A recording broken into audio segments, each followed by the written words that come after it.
I love the idea that one can think about a play of Shakespeare as a new play.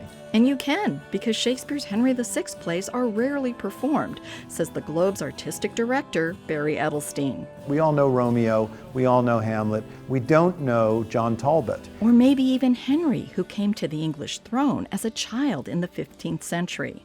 This kid is just discovering himself and this chair, and he's always uneasy.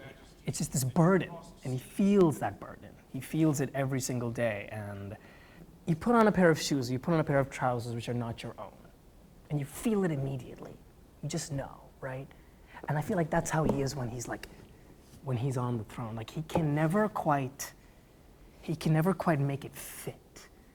Keshav Mudliar plays Henry to Elizabeth A. Davis's Margaret, the French woman who became Henry's queen. Welcome, Queen Margaret. And so when I look at Henry, I can express no kinder sign of love than this kind kiss. who is called inept and weak and doesn't do what is in his charge to do, Margaret on the page is furious about it. Margaret does indeed step into those deficits, and she takes over and becomes, in essence, king, a functional king. He's a person with this imaginative world and this childlike curiosity put in a position which he didn't ask for. There's almost an understanding between them that they are doing what the other cannot. And there's fury in that, there's anger in that, there's confusion, there's betrayal in that. We thank you all. For me, I see a woman desperate to keep her son safe and to try to keep hold of a kingdom that her husband is unable to bring together. What mischiefs work the wicked ones, heaping confusion on their own heads thereby. Let's look into this matter immediately and call these foul offenders to their answers. He has a line where he says, "My crown is in my heart, not on my head." And I think that does capture him very beautifully in a verse line of, he embodies all those things about leadership and what it means to be a king, but in a way which you can't quite see.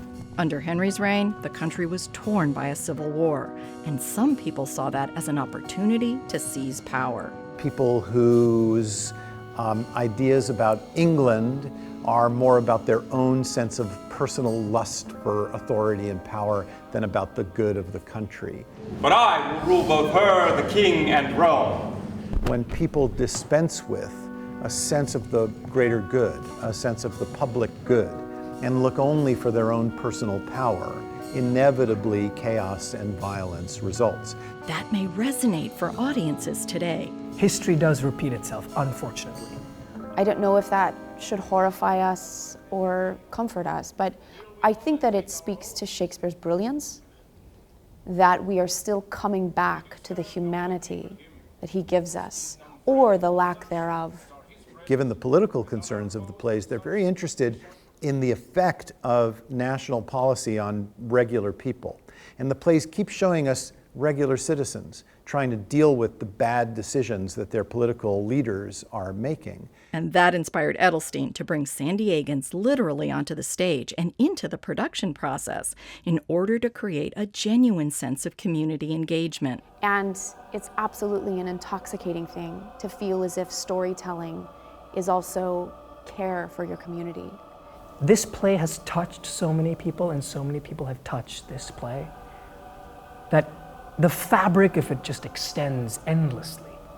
And that in and of itself is beautiful. God save King Henry, of that name the sixth. Discover the beauty of a new play that's 400 years old and still as fresh and resonant as when Shakespeare wrote it. Beth Accomando, KPBS News.